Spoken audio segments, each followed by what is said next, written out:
Hello and welcome to the Rugby Connection podcast. So this week there is no internationals this week. It is just full-on knockout European rugby and the king has returned. Sean, how are you getting on? Thanks very much. I'm good. I wouldn't call myself a king, but I appreciate the gesture nonetheless. No, I'm good. I'm just back from London. I was at a Gaelic football match with none other than another co-host of this podcast, Mr. Harvey Allen. So it was a good weekend. Leitrim won, so I'm delighted. Hopefully Harvey's sad about that, but no, it was a good weekend. I'm good. How are you, Murray? I'm good. Again, I was at the rugby this weekend and hell of a game we've had in the Challenge Cup. So we start off with our good friends in London Irish, put 64 points on Cast. Like, they were not stopping. Kyle Rowe was on top form, and I think they were 40 up at half time. Oh wow. they were not messing around on that one. Do you say Cast? Yeah, Cast. I thought they were doing well this year. The top 14. Not now. Oh, jeez. I thought it was a few weeks ago I looked and I thought they were in like fourth or something. Maybe that was just a fluke. I don't know. Maybe I read that wrong. I don't know. I will double check on that. But yeah, no, London Irish 64. Cast Olympique 27. Ouch. Oof. That is an absolute thing. But it's nice to see London Irish get into the quarterfinals, I think, because they are a good team. It's just very unfortunate when it comes to playing the bigger teams, if you want to put it like that. Yeah. They play good brand of rugby sometimes. Oh, yeah, absolutely. Moving on, we have Wasps beating Biarritz 39-29 away from home. It's a big win. Big win. And that leads us, that sets us up nicely for the next game, Edinburgh versus Bath. What a game this was. I was there. The ref did not help anyone's case. He was public enemy number one. But 19-15 at halftime to Bath. And whatever Mike Blair said in the change room at halftime definitely worked. Full time, Bath 19, Edinburgh 41. We're in the quarterfinals. We've got a home advantage. We're against Wasps. I can't wait. Man of the match. I have to say it like this, Sean. I'm sorry. Shoo! Pierre Schumann. He was everywhere. Defense, attack. He scored. Oh, beautiful. How was the atmosphere at the Dam last Friday night? Oh, it was really good. Yeah. I've still never been to a sellout at the Dam, but it's getting closer, and it was just so good. We had bagpipes this time. You could tell it was a big game, big occasion. Actually got to meet our good friend Josh Bayless before and after the game. Oh, very nice.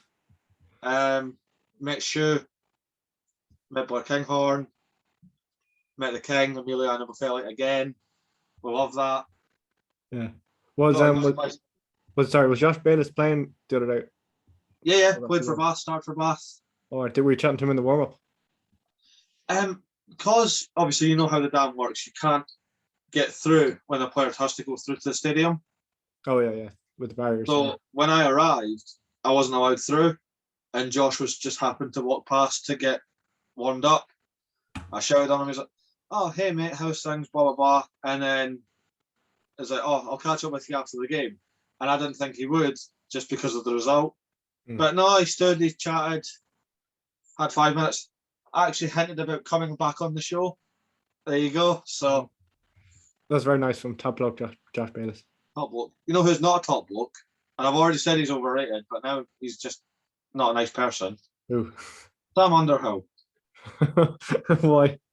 Well, I seen him and I was like, I can't ask for a picture because I keep calling him overrated. So if I get a photo, it's very hypocritical. Yeah. But then I was like, I'm never going to see him in person again, so I might as well.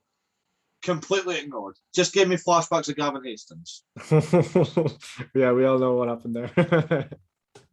That's all. Put it lightly. Very much. Seen Talupi Falta, but he seemed far too angry to get pictures with anyone. He just kept walking. Oof. That's what happens when you after lose a game. I did finally get to see Tom Dunn, the Bath hooker, because that hairline That is immaculate. It looks really daft on TV, but it's even better in person.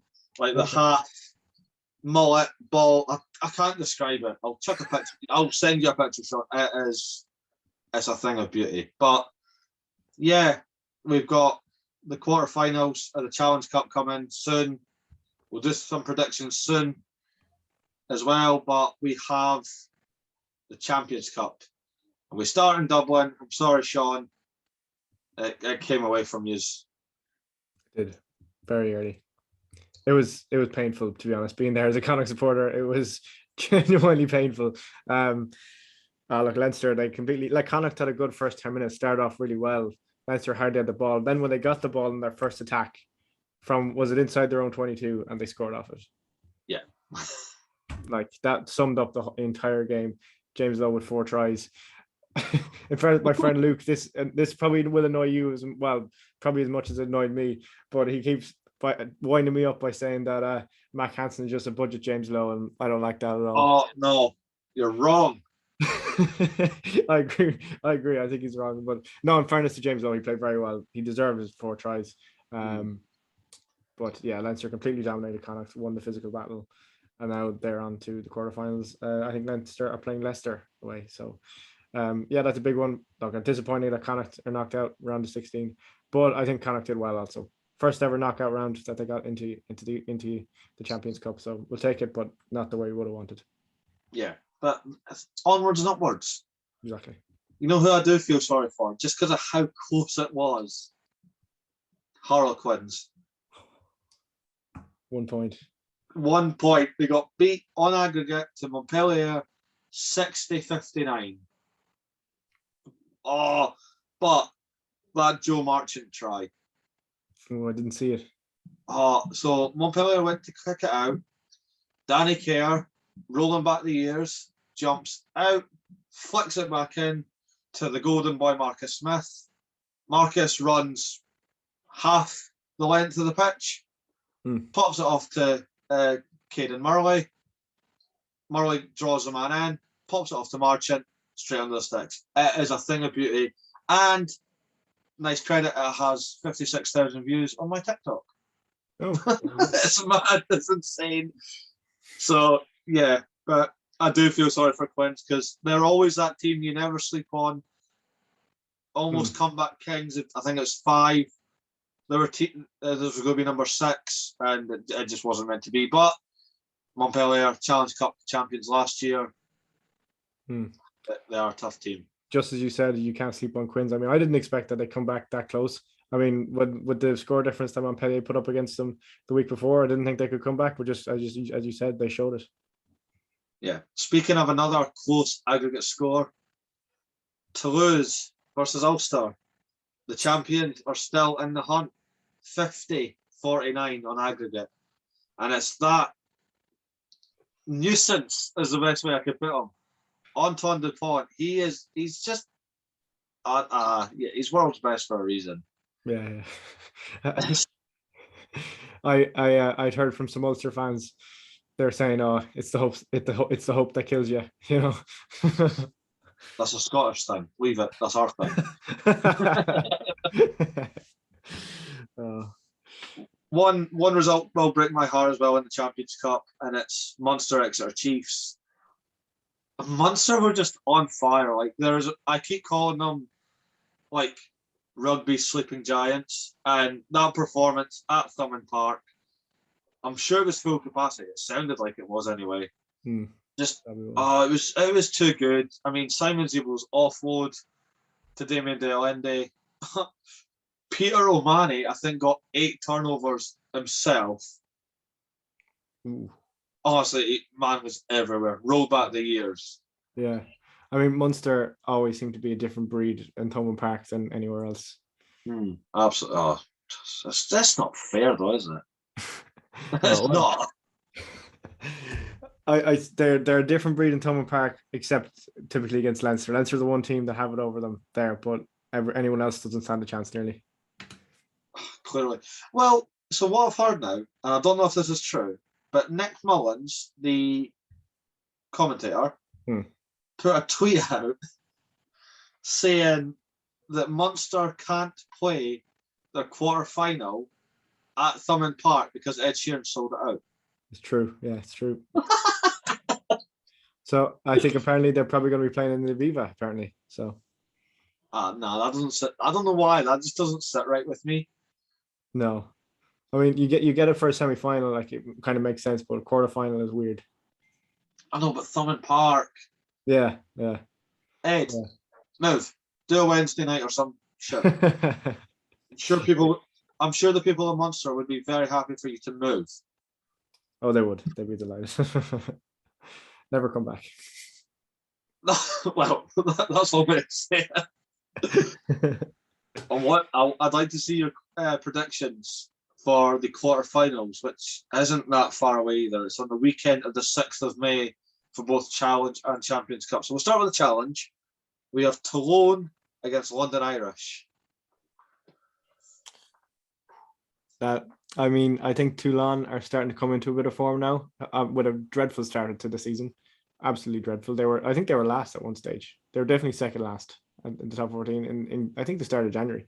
I don't know. I feel like London Irish can win that one. Yeah. I'd say London Irish by like 3 or something. So it could be tight. Well, where is it on actually? Is it in London or is it in Toulon? Do you know? It's in Toulon. The Stade Felix Maillot. I think I butchered that, but yeah, it's in Toulon. That's a tough one. Yeah, I'd probably edge London Irish, but you can never it's like knockout rugby. Like the home advantage counts for a lot, as we all know. Yeah, absolutely. Next one, Leon against Glasgow Warriors. I'd probably back Glasgow.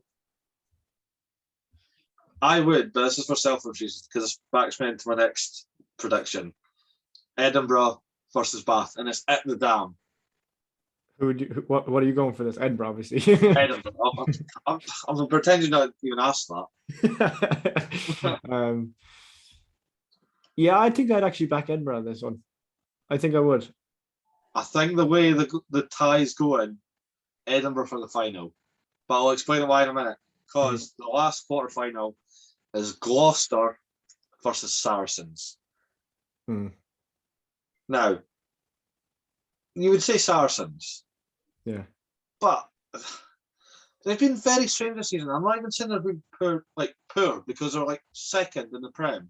Yeah. And they're in the knockout stage of Europe. But it doesn't feel like a Saracen season, if that makes sense. It doesn't feel like they're going full go yet. So yeah. Like they're not their normal dominant selves, are they? Yeah. Something like that, yeah. But the reason I'm kind of going to back Glasgow is because the way the pool, the knockout stages work, if both teams successful, it will be an all-Scottish semi-final. Give me it. Don't put it in Murrayfield, though. I know they will, because it makes sense. Yeah. Put it at the Dam. Just have 8,000 die-hard rugby fans there. And watch the place erupt. Sean, you've been to the Dam when there was just over 6,000 and it was loud. It was loud, in fairness. It was very loud. Give us it. And I think the way it works, it would be, I'm going to say an Edinburgh, if it's an Edinburgh-Gloucester final, it's a little throwback to the 2015 final, but I want Edinburgh to win it this time. But I think it's going to be a Saracens Edinburgh final. And, we've already beat Saracens this year, so make it 2. Yeah, I mean, why not? I mean, that would be some final if it was Edinburgh Saracens, I think, as well. Just a good game. 100%. And you've got all the big hitters then. Yeah, full go. Full go, full whack. Now, for the Champions Cup, these are some juicy fixtures. So you've got La Rochelle against Montpellier. I would back La Rochelle. Yeah. Yeah. This is too good. They're too clinical. They are. I mean, Jonathan Dante the weekend, he's an absolute unit.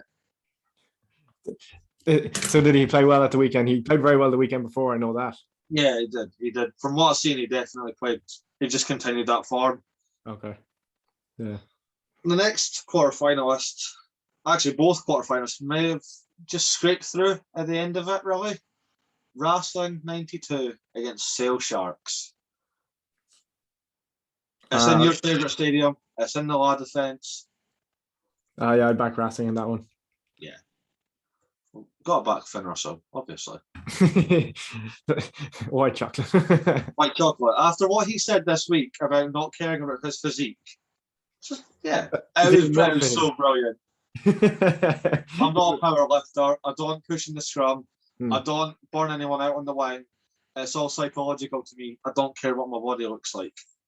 Preach. Yes, that's just what every young person needs to hear in terms of body image. Doesn't matter. You don't exactly. performance. Oh, fair play. And this is actually going to roll back the years. We've not had a big clash like this in a knockout stage anyway for a while. Leicester Tigers at home at Welford Road against Leinster. Woohoo! That is juicy considering. Are Tigers still top of the Prem? They are. Yeah, still flying high. That is a juicy one. Look, obviously, I only follow the URC for the most part. Yeah, and it's hard to look past Leinster. But like saying that, this is hard. It could be hard to call. You're like if Leicester Tigers play well, they could win. But I don't know. I'd edge Leinster. They're just. I think it will be Leinster, but it's Welford Road. The Leicester fans are flying high at the moment in the Prem and obviously loving being back because Leicester are historically a big team and have been there, done that, got the t-shirt. Yeah. Just go for it. And you will do the rugby world a favour. And it's nothing against Leinster. They are a very successful team for a reason. It's just, it does get a bit stale. Exactly. You're spot on with that. That's all. So Leinster fans, it's nothing against you personally. You're just too good and give somebody else a chance. Yeah. Pity it couldn't have been Connacht, but you know. Maybe Sean's a bit better about it, but no one else is. That's fine. Last one. Now this is what the Champions Cup is for. And it is at the Aviva, like you said, because it's all Ed Sheeran's fault. Munster versus Toulouse. Take my money. Like, somebody buy me tickets. Yeah, another spicy one. Very spicy. I'm going to back Munster. Really? I'm backing Munster. It's in Ireland. They want a trophy. You could see it in the players. You could see it in the fans. They want some sort of silverware. They've not won it since the O'Connell days, have they? 2008, I think. Yeah, no, it's too long. Get Munster into that semi-finals at least. Yeah, I think I'm back to losing that. I think Munster, they've had a very mediocre season so far. I think I don't mean that in a bad way, but it's just a fact. I mean, Johan van Graan was short of getting sacked. I mean, he pretty much did get sacked. Well, really, not really, but like, you know, I know he's still there. He's been sacked in the nicest way. Like, you're going at the end of the season. Yeah, but I know it was his own choice to leave, but I think possibly because he knew that he was possibly going to get sacked if he didn't bring silver. I was going to say, is that he left before he got sacked, sort of thing? Like, almost trapped into a corner. Yeah, he had this special clause in his contract that even though I think he had another couple of years left on his contract that he can just leave whenever he wants, and he opted to use that clause in his contract. And now Graham Roundtree is going to be the new head coach. So that's such a good signing. I seen the picture of it. It was the 2015 England World Cup coaching staff, and it's England's loss is Ireland's gain because they're all in the Ireland setup. Yeah. Stuart Lancaster is the attack coach at Leinster. He's coach. Yeah, it's not really clear what kind of role he has. Sometimes he's like director rugby, sometimes he's kind of like attack. It's like it's weird. Somebody's a head coach as well. I don't know. It's weird. He wears a Leinster tracksuit, basically. Yeah, we know that for a fact. Yeah. Graham Roundtree, Munster forwards coach now, will be the head coach next season. Mike Catt is Andy Farrell, Ireland head coach's right-hand man. So it's all there and it works. They're all doing very well for themselves, in fairness. They are, 100%. Yeah. Anyway, that is European rugby. We've absolutely smashed it. We've crushed all the big games and crushed Sean's spirits for another week because that's what we do on this show. Who would have thought at the start of the season that I'd be the one flying high from a URC perspective? Yeah, I mean, it is. I wouldn't have thought it actually, to be honest, at the time, but here we are. I mean, I'm still haven't recovered from the. I'll give you this one. You can celebrate. You celebrate right now if you want that. Whatever this final score was, 58-7, whatever this. You could tell me. I don't even know. I've forgotten at this point, but I'm still traumatized from whatever the score Connacht against Edinburgh. How long ago was that? 5 weeks ago? 6 weeks ago? Yeah, it was before. Was it not? No, it wasn't before the Six Nations. It was during the Six Nations. It was. Yes. 56-8. Yeah. Yeah. Sean Lenihan flew all the way from Dublin to Edinburgh to watch his beloved Connacht get whacked. Proper whacked. And I mean, see, every time I watch Connacht or listen to a podcast talking about rugby in Ireland or a Connacht podcast, they've always mentioned the Edinburgh against Connacht game. They're like, oh yeah, they were like this against Edinburgh. And I'm like, no, don't bring it up. I'm like, no. And now literally the Leinster against Connacht game it gave me flashbacks. Just the score, the way the game was going, horrible. It's just one try that sets it up. It's almost like sevens, like one slip up and it just opens up.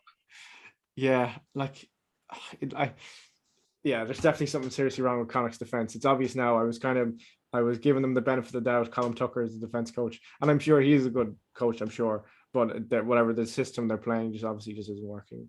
So. Yeah, I can't say much because Mike Blair, hero, legend. All hail the king. All hail the king. I met him as well. I stayed that late because the way he could move. Mike Blair came back. So I was like, "Can I get a picture?" He was like, "Yeah, of course." It is like the most dad selfie ever. Like he's like half in it, but it counts. I'm counting it. Yeah. Absolutely. Since we mentioned sevens, you'll be happy with us, Sean. Argentina, Vancouver Sevens champions. First Sevens series title since 2008. Yeah, 14 years. That's insane. Class. And they're second in the league rankings. That's class for them. I'm delighted for them. Hopefully they can push on from here. Hopefully it's not like a one-off thing.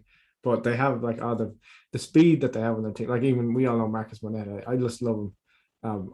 They're unreal. Yeah. Vamos los Pumas. Let's go. And another drought ended this weekend. The Blues beat the Crusaders in Christchurch for the first time in about 18 years. 27-23. Dalton Papali'i. Oh my God. Leading from the front. He got a cheeky offload from Finlay Christie, absolutely burst through and no one was stopping him. And then in the dying minutes of the game, I don't even remember who it was attempting to score for the Crusaders. There was no one in sight. And Papali'i and Rico Ioane just come out absolutely nowhere and drive the boy out. I don't praise defence enough, but that is beautiful. And now people are actually tipping the Blues head coach to get the All Blacks job over Scott Robertson. Really? Oh wow! So interesting times in New Zealand. I mean, Moana Pacifica got beat midweek again, and at the weekend. They've had it really weird because of COVID and the lockdown and all that. They're not getting the week rest or like the bye week. So they played on Tuesday against the Hurricanes and got beat 53-12, and they played again on Saturday against the Chiefs and got beat 45-12. So at least they were consistent on the 12. But that's all you're looking for is consistency. And Canes won again at the death this weekend, again beating the Highlanders 22-21. Oof. That sounds like a good game. And I could be wrong. He's either 2 or 1 off, matching Izzy Folau's Super Rugby all-time try scoring record. It's TJ Perinara. Oh, wow. Boy's on fire then. Actually, I'm going to make it controversial right now. He's better than Aaron Smith. I'd probably actually... Like right now, he's better than Aaron Smith. I mean, not career-wise. Yeah. I don't think Aaron Smith he hasn't really been at his peak in a while. I don't think, from what I've seen. No, he's not. But Yeah. that's it. With Super Rugby, Sevens, European Rugby, knockout stage European Rugby is just the best. What do you actually think, just before we round up, what do you think of the 2-leg setup now for the Champions Cup? I like it. I think it's a good idea, but I don't like I still don't like the pool stages. You know, I think the way they've set it up with 2 big pools and, you know, everyone's playing someone different. I don't really like that.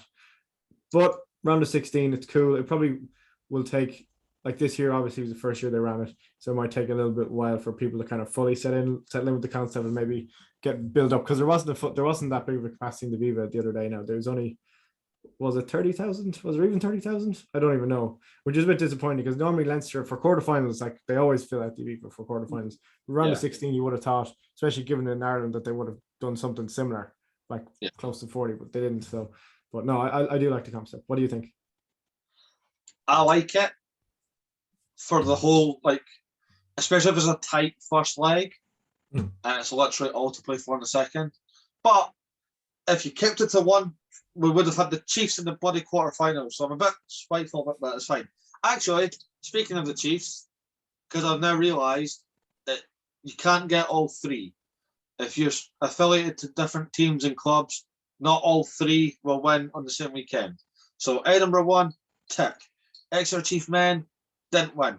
Exeter Chiefs ladies, though, oh my God, whatever they're doing down there, fair play. So it was their first ever semi-final for the Allianz Cup against Bristol Bears. Now, Bristol Bears are big hitters in the Premier 15s.